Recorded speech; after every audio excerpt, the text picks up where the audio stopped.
People ask me all the time, what does it take to be happy? And I always tell them it's really simple. One word, progress.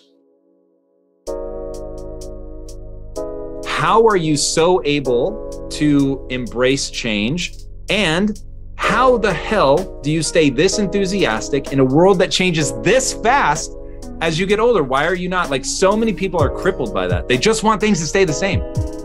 I think as early on I realized, one of the things you have to understand about life is everything changes and everything ends. And that kind of sounds heavy on the front end, but it's a truth. If everything changes and everything ends, number one, it should make you appreciate what you have right now. And then my view is what's next is always better. If I make it so, it's my job to make it so. And so I think, for me, I look at it and say, when you said genius is a young man's game, I think that's total bullshit. I think passion is the genesis of genius.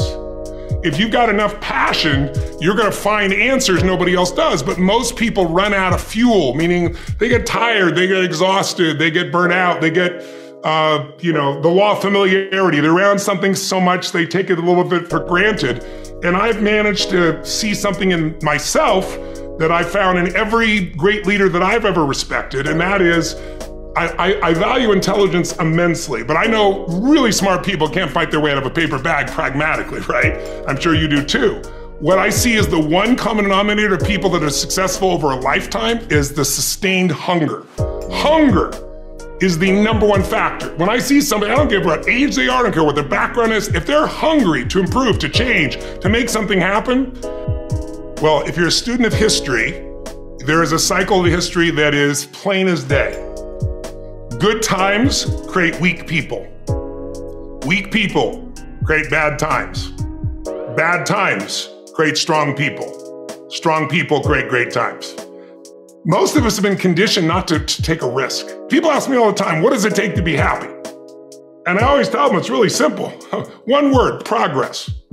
Progress equals happiness. If you keep growing, you're gonna feel alive. And if you keep growing, you're gonna have more to give. And when you're growing and giving is when life is magnificent. It doesn't matter how many statues, Oscars they give you, or Emmys, or how much money you have in the bank. We've all seen people have all those things, and I get the phone call because they're depressed, or somebody commits suicide in that area. So it's really an inner game, and I think that's what's missing for us today. Everybody's focusing on the outside world, and hell, there's a lot of things in the outside world you'll never be able to control. You can influence, but you can't control it. This, your mind, your emotions, your body, you have 100% control over what you do with these things, and that's where the game is won. You win the inner game, then you win the outer game.